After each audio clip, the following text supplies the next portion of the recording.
Namaskar. Welcome to Shubham Alock's YouTube channel.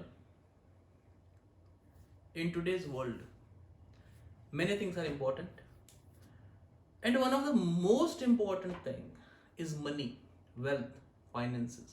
Right? Nowadays, there was a saying before that money can give you a bed, not sleep, but that actually not very true. And right, money solves a whole lot of problems, right? And it is a very very essential thing in someone's life. So today we are going to talk about money related yogas in astrology. And you know what? In my experience, what I have found is more than the Raj Yoga or the Dhana Yogas of Parashara or any other system. The Dhana Yogas of Jaimini system works better, is what I have personally found. Right? So we are going to look at the wealth yogas from the Jaimini system. Right? And to know the wealth yogas through Jaimini system, there is one very important component, or rather one very important topic to be known about, and that is Arudha Lagna. Arudha Lagna. And despite the popular opinion, Arudha Lagna doesn't indicate your perceived self or doesn't indicate Maya. But in reality, as per the shloka of Vanchnadiyam, Arudha Lagna indicates fortune, prosperity, and luck.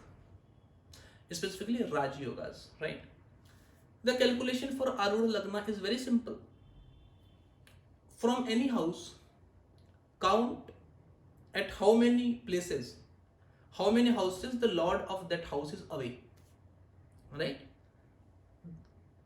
Count the number of houses traveled from the house to its lord. The same number of houses from the lord will give you the Arudha Lagna.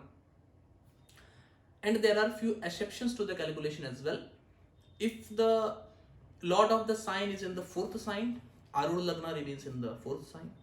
If the lord of the Lagna is in the seventh sign, Arudha Lagna goes to the 10th sign. If the lord of the Lagna is in the 10th sign, Arudha Lagna goes to the 7th sign, right? So from any house, if the lord of the house is in the same house, Arudha Lagna falls in the same house. If the lord of the Lagna is in the second house, Arudha Lagna falls in the third house. If the lord of the sign is in the third house, Arudha Lagna falls in the fifth house. If the lord of the sign is in the fourth house from the sign, then the Arudha Lagna falls in the fourth house. If the lord of the sign is in the fifth sign from the sign, then the Arudha Lagna goes to the ninth sign from the sign. If the lord of the sign is in the sixth house from the sign, Arudha Lagna goes in the 11th house from the sign. If the lord of the sign is in the 7th from the sign, Arudha Lagna goes to the 10th to the sign. If the lord of the sign is in 8th from the sign, Arudha Lagna goes to the 3rd from the sign. If the lord of the sign is in the 9th from the sign, the Arudha Lagna goes in the 5th to the sign. If the lord of the sign is in 10th to the sign, the Arudha Lagna goes to the 7th from the sign. If the lord of the Lagna is in 11th from the sign, the Arudha Lagna goes to the 9th house from the sign. And if the lord of the sign is in 12th house from the sign, Arudha Lagna goes in 11th house from the sign, right? I hope the calculations for Arudha Lagna are clear. It is my own approach of calculating the Arudha Lagna that is entirely different from Arudha Lagnas that you must have learned before, right? Now, going further,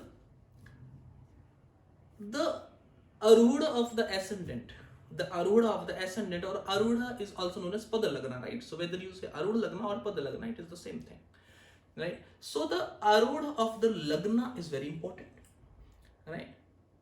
Planets in 11th from the Arudha Lagna for the ascendant, right? Planets in the 11th from the Arudha Lagna indicates income, whereas planet in the 12th from the Arudha Lagna indicates loss. So generally, any planet in 11th from Arudha Lagna will indicate gains through the signification of the planet, right? And this is one of the technique that you can very beautifully and very advantageously used to predict the profession of the native as well, right?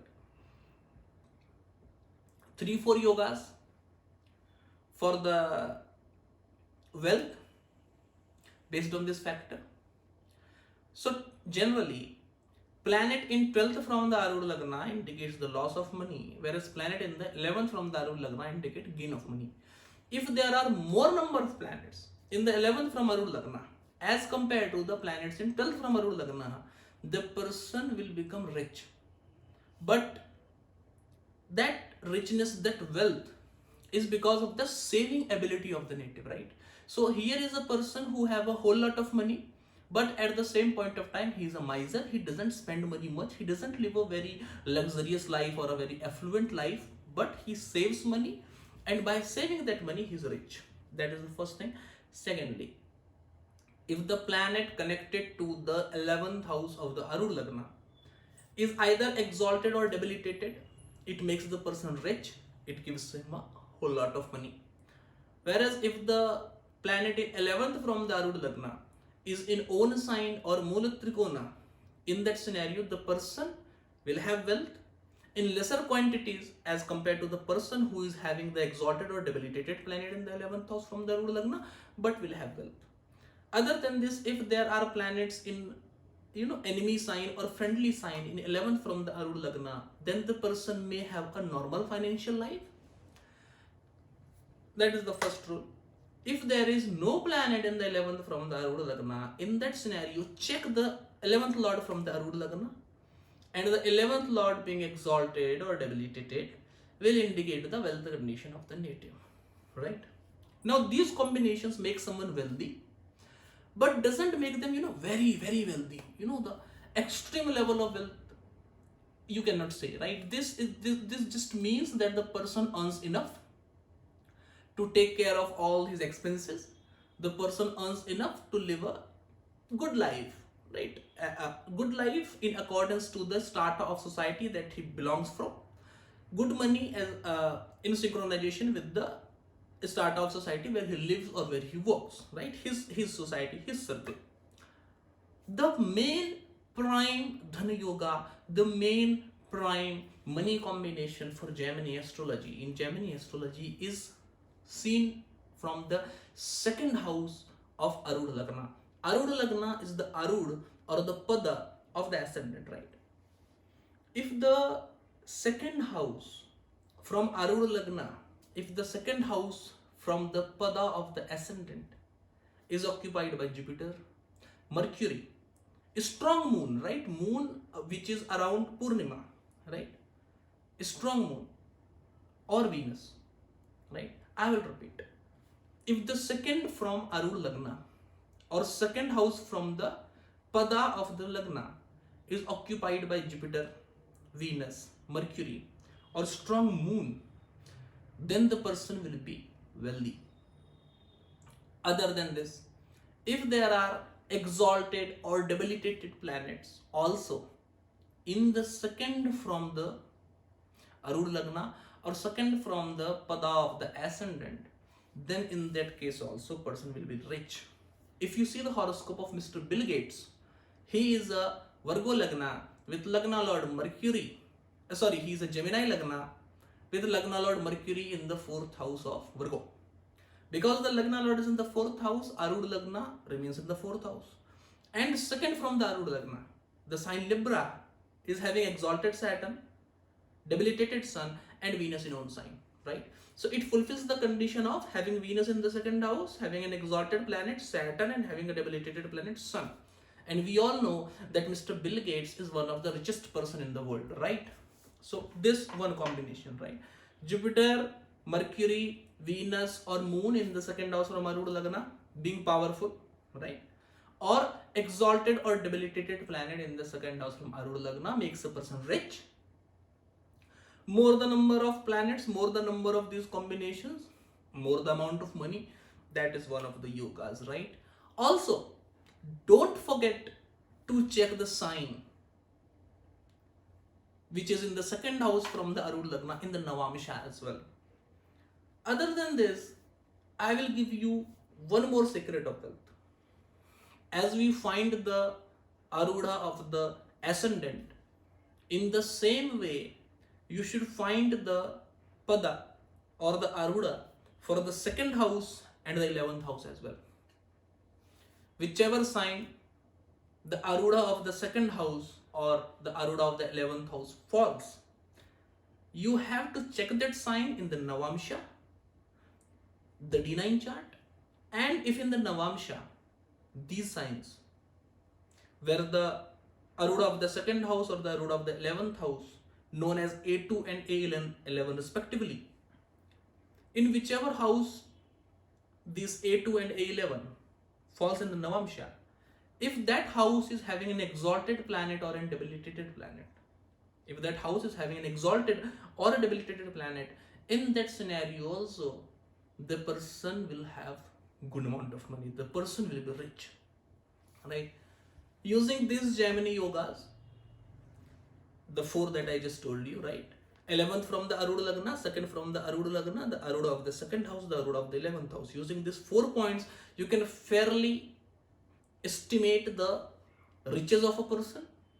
Other than this, going by traditional astrology also, as moon is called the Karaka for money, as moon is known as the Karaka for wealth, the analysis of the moon horoscope is also very important. And specifically in this regard, I will want to mention 2 strong yogas, 2 strong yogas related to moon. If there are benefics in Upachaya from moon, if there are benefics in the 3rd house, in the 6th house, in the 10th house, or in the 11th house, if there are benefics in the 3rd house, 6th house, 10th house, or 11th house from moon, this person is rich. It makes the person rich. Benefics are Jupiter, Venus, and Mercury, either alone or associated with other benefics, right? That is one of the moon based yogas that will make the person rich. Along with this, if the dispositor of moon or the moon itself is having a special status, like moon in own sign, exalted moon, Vargottam moon, or the dispositor of moon, or say the lord of the sign where moon is situated is either exalted or debilitated, in that scenario also the person will be very rich, right? So this yoga of benefics in the 3rd, 6th, 10th and 11th house from the moon, and the strength of moon, and the special condition of exaltation or debilitation of the sign where moon is situated, are 2 of the very important yogas of traditional astrology that gives good amount of wealth. Other than this, in the Raj Yoga section, going by the Laghu Parashari principle, any connection between the 2nd house, 5th house, 9th house and 11th house, right? At least 2 of them, 2 of these houses. Any connection between the 2nd house, 5th house, 9th house and 11th house gives Dhani Yoga, which makes a person rich. But mind in this combination that the planets making the connection between the 2nd house, 5th house, 9th house and 11th house should not be weak, should not be combust, debilitated, etc. If the Lagna Lord, the Lord of the ascendant, also joins this combination, that is between the 2nd house, 5th house, 9th house or 11th house, the Raj Yoga is increased to a great extent. The Dhani Yoga is increased to a great extent if the Lagna Lord comes in the connection of the 2nd house, 5th house, 9th house and 11th house. Also otherwise it is a good yoga, right? So this particular thing, right, the connection of the 2nd house, 5th house, 9th house and 11th house is also very important to judge the Dhani Yoga, the wealth combinations. And even added to that, when the 2nd house is influenced by the 2nd Lord, say 2nd Lord is in the 2nd house or 2nd Lord aspecting the 2nd. So if the 2nd house is aspected by the 2nd Lord, or say the 11th house is aspected by the 11th Lord, in that scenario also, the person, like, you cannot say him as being very, very rich.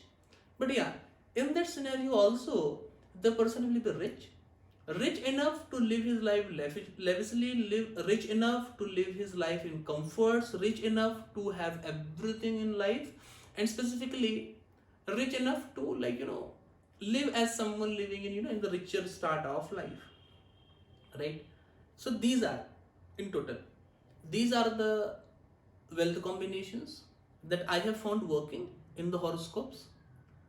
Check if there are such wealth combinations in your horoscopes, right?